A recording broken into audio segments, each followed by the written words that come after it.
इजहारे तमन्ना पर कटती थी ज़बानें, उस वक्त कहाँ थे ये अहदे वफा वाले। तो हमने तो वो ज़माना देखा, आपने भी शायद देखा होगा कि जब जम्मू कश्मीर के नाम पर कत्लो गारत होती थी, हिंसा अपनी चरम सीमा पर थी, आतंक चरम सीमा पर था, 90 का दशक था और 1990 में मोदी जी के हमरा एक एकता यात्रा निकली थी जिसने जाकर के लाल तिरंगा फहराया था और ये देश को और विदेश को ये संदेश, ये पैगाम देने का काम किया था कि अभी भी इस देश में ऐसे लोग मौजूद हैं, ऐसे तत्व हैं जो देश को बंटने नहीं देंगे, जो अलगाववाद को सफल नहीं होने देंगे।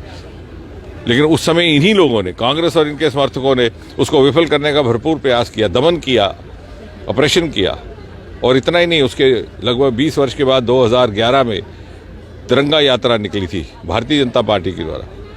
हमें भली वाली बात याद है कि हवाई अड्डे पर हमारे 3 वरिष्ठ नेताओं को गिरफ्तार करके पंजाब भेज दिया गया था, अरुण जेटली जी, सुषमा स्वराज जी, अनंत कुमार जी।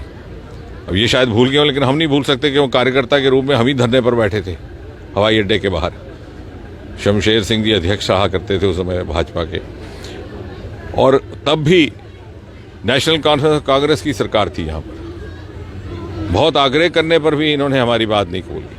अब जब सब कुछ सामान्य हो गया, मोदी जी ने 370 हटा दिया, जम्मू कश्मीर मुख्य धारा का हिस्सा बन गया, तो अब ये चले मोहब्बत जताने। वास्तविकता तो ये है कि अलगाववाद में ही इनकी राजनीति पनपती रही 30-40 वर्ष, और ये नहीं चाहते कि जम्मू कश्मीर मुख्य धारा का हिस्सा बने।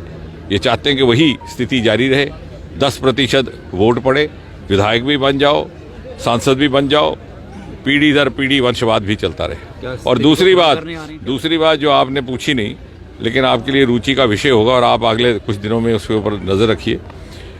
ये भारत जोड़ो यात्रा जहां जहां प्रदेश से जिस प्रांत से निकल के जा रही है, वहां कांग्रेस टूटती जा रही है। उदाहरण के तौर पर ये गोवा से गुजरे तो 6 इनके नेता बीजेपी में आ गए। कल ये पंजाब से गुजर रहे थे तो इनके पूर्व वित्त मंत्री बीजेपी में शामिल हो गए।